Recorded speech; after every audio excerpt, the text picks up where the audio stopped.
বন্ধুরা নমস্কার, যতন খুলুম খা। আজকে প্রচারের শেষ দিন, 26শে এপ্রিল পূর্ব ত্রিপুরায় ভোট বা ত্রিপুরা পূর্ব কেন্দ্রে ভোট।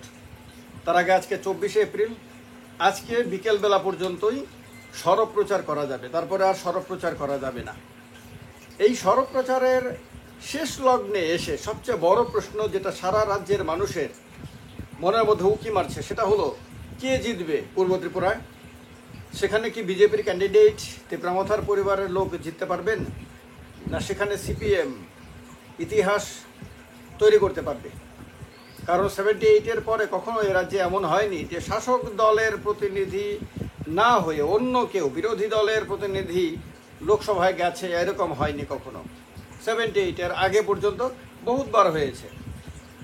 তো এই কারণে পূর্ব ত্রিপুরা নিয়ে বারবার প্রশ্ন। এই প্রশ্নের মধ্যে আমরা একবার দেখব যে গত বিধানসভা নির্বাচনের যে ফলাফল হয়েছিল সে ফলাফলকে মাথায় রাখলে পরে কি কি হতে পারে।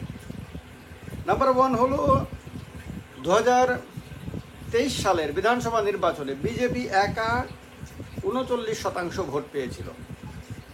39% ভোট বিজেপি পেয়েছিল। তার সঙ্গে সঙ্গে আপনার আইপিএফটির 1.26%, মানে 1% ধরি, তাহলে 40% ভোট বিজেপি আইপিএফটি পেয়েছিল। এরপরে প্রায় 20% মতন ভোট পেয়েছিল আপনার তিপ্রামথা পার্টি, সামান্য কম বেশি হবে। এদের এই ভোটটা যেহেতু এরা সরকারে যোগদান করেছে, যেহেতু এরা ঘোষণা না করেও বিজেপির অ্যালায়েন্স পার্টনার হয়ে গেছে, আনুষ্ঠানিকভাবে কিন্তু কোনো ঘোষণা হয়নি, আমি একটা ভিডিওতে বলেওছিলাম আপনাদেরকে, কিন্তু তবুও সরকারে যেহেতু প্রবেশ করেছে সেহেতু অ্যালায়েন্স পার্টনার, এ ব্যাপারে কোনো ডাউট নাই। এখন কথা হলো এই তাদেরও যদি মোটামুটি 20%-এর মতন ভোট যদি বিজেপির ক্যান্ডিডেটের ফেভারে ধরি, একসাথে যদি ধরি, তাহলে 60%, কম বেশি 60% ভোট বিজেপির ক্যান্ডিডেটের পাওয়ার কথা। যদি 60% ভোট বিজেপির ক্যান্ডিডেটরা পায় তাহলে তো আর কোনো কথাই নাই। মেজরিটি থেকে অনেক বেশি তারা ভোট পেয়ে তারা বিজয়ী হবেন। আর ইতিহাস বলছে যে সবসময় শাসক দলের ক্যান্ডিডেটরা বিজয়ী হয়েছে। দুটো দিকে যদি আমরা হিসাব করি তাহলে বিজেপির ক্যান্ডিডেট উভয় কেন্দ্রে বিজেপি কমফোর্টেবল পজিশনে রয়েছে হিসাব ধরলে পরে। এখন কথা হলো গত বিধানসভা নির্বাচনে কংগ্রেস পেয়েছিল 8.56% বা 8.5% বলা যায়।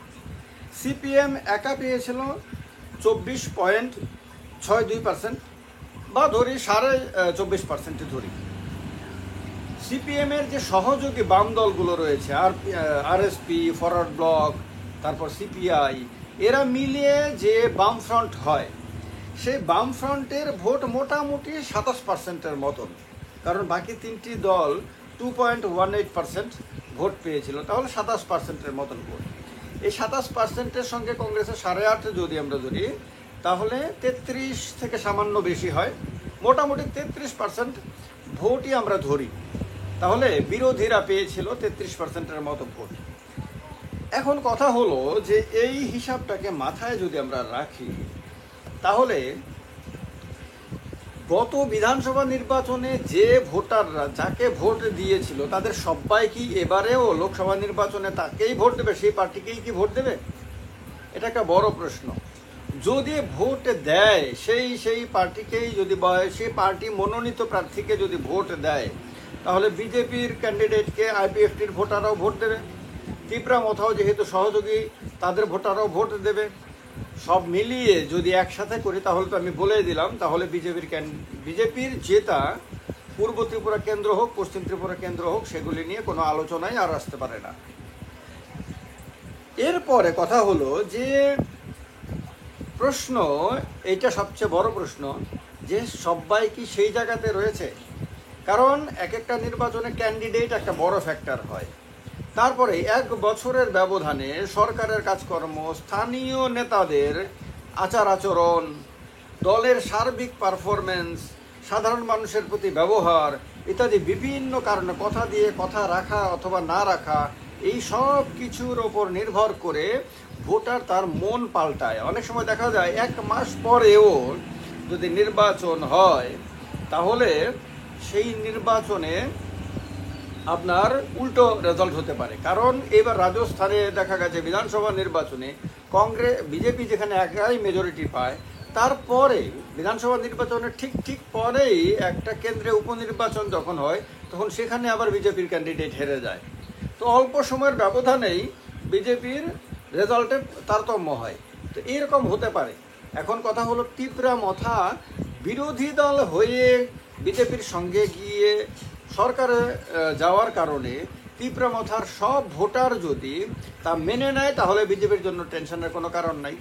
তাহলে সিপিএমের র্যালি, ইন্ডিয়া ব্লকের র্যালি যত বড় বড়ই হোক না কেন, যত বেশি তীব্রা চায় সেই মিছিলে অংশগ্রহণ করুক না কেন, আপনার ভোট পেয়ে আরামসে বিজেপি জিতে যাবে পূর্ব ত্রিপুরা কেন্দ্রে বা সব কেন্দ্রগুলোতেই।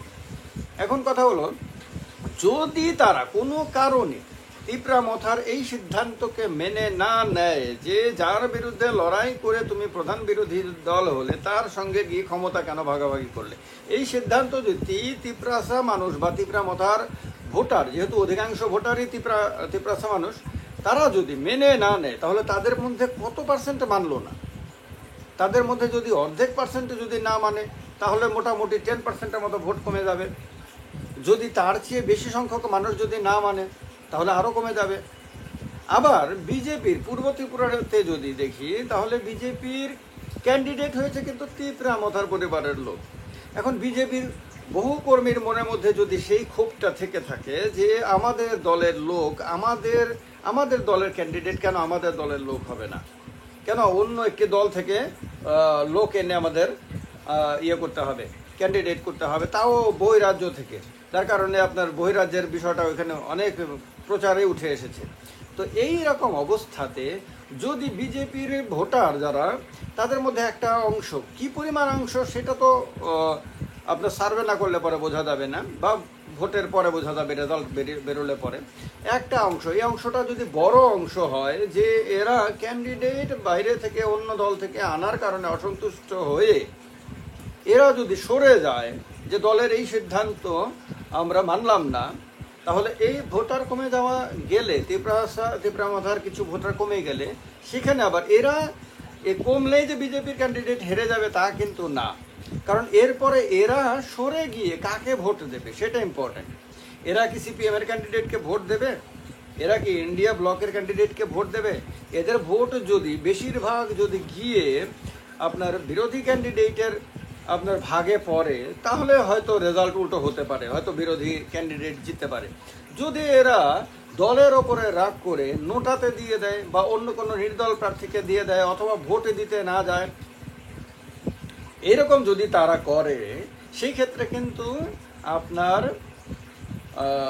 সিপিএমের ক্যান্ডিডেটের কোনো লাভ হওয়ার কথা না, বা কংগ্রেস ক্যান্ডিডেটের বা বিরোধী ক্যান্ডিডেটের লাভ হওয়ার কথা না। সেই ক্ষেত্রে কিন্তু বিজেপিরই সুবিধা হওয়ার কথা। বিজেপির ভোট কমলেও, কারণ বিজেপির তীব্রা মথায় 50 মিলিয়ে যেহেতু অনেক বেশি ভোট হয়ে গেছে, সেখান থেকে কতটুকু কমলো সেটা ইম্পর্টেন্ট।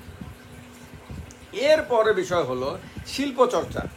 আমরা দেখেছি যে ত্রিপুরা পশ্চিম কেন্দ্রে কোথাও কোনো পোলিং স্টেশনে 109% ভোট পড়ার অভিযোগ এসেছে, কোনো পোলিং স্টেশনে 105% ভোট পড়ার আপনার অভিযোগ এসেছে। এরকম আরও হয়তো অনেক পোলিং স্টেশনে অনেক কিছু ঘটনা ঘটে থাকতে পারে। তো সেগুলি তো শিল্প, অনেকের কাছে এগুলি শিল্পের মর্যাদা পায়। তো যাদের কাছে এগুলি শিল্পের মর্যাদা পায়, তারা সেই শিল্প চর্চা পূর্ব ত্রিপুরার ভোটের দিন 26শে এপ্রিল কতটুকু করবে, তাদের শিল্পের মানে গুণমান কত ব্যাপক হবে, কত বেশি হবে, তার ওপর ডিপেন্ড করবে যে ভোটের পার্সেন্টেজ কোথায় কতটুকু পড়বে। কারণ সেখানেও যদি দেখা যায় 109%, 119%, 129% পারলে 200% ভোটও যদি কোথাও যদি করে দেয় শৈল্পিক গুণমানের দৌলতে, তাহলে তো আপনার কথাই নেই। কিন্তু সাধারণভাবে যে হিসাব, সেই হিসাবে হ্যাঁ, ডেফিনেটলি বিজেপি এগিয়ে রয়েছে। গত 2023-এর বিধানসভা নির্বাচনের ফলাফলকে দেখলে পরে, আর যদি ওই সার্বিক বাস্তবিক পরিস্থিতি, সেই পরিস্থিতিতে কিন্তু টেনশনে তীব্রা মথার ক্যান্ডিডেট, তীব্রা মথার মানে ঘরের লোক ক্যান্ডিডেট এবং তীব্রা মথার দল, আমি তো এরা গতকালকের ভিডিওতে সেটা বলেওছি, কেন সেটাও বলেছি। কারণ দেখা যাচ্ছে এখন রিয়াংদের কাছে যাচ্ছে, বিভিন্ন কমিউনিটির কাছে যাচ্ছে, চোখে মুখে টেনশন, বারবার মঞ্চে দাঁড়িয়ে তীব্রমাথার সুপ্রিমো বোনকে পাশে নিয়ে বলছেন যে ক্যান্ডিডেট জিতলে পরে পার্লামেন্টে গিয়ে ত্রিপ্রসাদের হয়ে কথা বলবে, সেখানে হয়ে লড়াই করবে। আবার বোনকে জিজ্ঞেস করছে তুমি লড়াই করবে কিনা বলো। তখন বোন আবার মাইক্রোফোন হাতে নিয়ে আবার বলছে যে হ্যাঁ আমি লড়াই করব, কিন্তু অধিকাংশ কথা হিন্দি আর ইংরেজি বলে মিশিয়ে বলছে। তো কতজন ত্রিপ্রাসা, কতজন সাধারণ ভোটার, সে বাঙালি হোক ত্রিপ্রাসা হোক, এই হিন্দি ইংরাজি খুব ভালো করে বুঝতে পারে? হ্যাঁ, তাদের ভাষায় না বাংলাতে কথা বলার তো আচ্ছা ঠিক আছে, অত সবাই পারবে না যেহেতু বাংলা মাতৃভাষা না, কিন্তু ত্রিপ্রাসাদের ভাষা ককবরক ভাষাতেও কোথাও ক্যান্ডিডেটকে বক্তব্য রাখতে দেখা যায়নি। তো ফলে কি হয়েছে যে তাদের মন ছুঁয়ে যাওয়ার ঘটনাটা কতটুকু ঘটবে, কতটুকু তাদের হৃদয় স্পর্শ করতে পারবে, তার ওপরে রেজাল্ট নির্ভর করবে। তো আজকে এই আপনার প্রচার অভিযানের শেষ দিনে এটা ঠিক যে আর কিছুক্ষণের মধ্যেই সব কিছু প্রচার যন্ত্র সব বন্ধ হয়ে যাবে, নিস্তব্ধ হয়ে যাবে। এরপরে আর কেউ কিন্তু সরব প্রচার করতে পারবেন না। জানি না ত্রিপুরা পশ্চিম কেন্দ্রে ভোটের আগের দিন যে লাইভ দেখেছিলাম, আগের দিন বোধহয় লাইভ দেখেছিলাম ত্রিপুরামাথা সুপ্রিমোর তরফ থেকে বিজেপির জন্য খুব ক্যান্ডিডেটের জন্য তো খুব দয়া মায়া ভালোবাসা ইত্যাদি। এইবার সেরকম হবে কিনা সেটাও দেখার বিষয় রয়েছে। ভালো থাকবেন সবাই। যতন কুলুম খা। নমস্কার।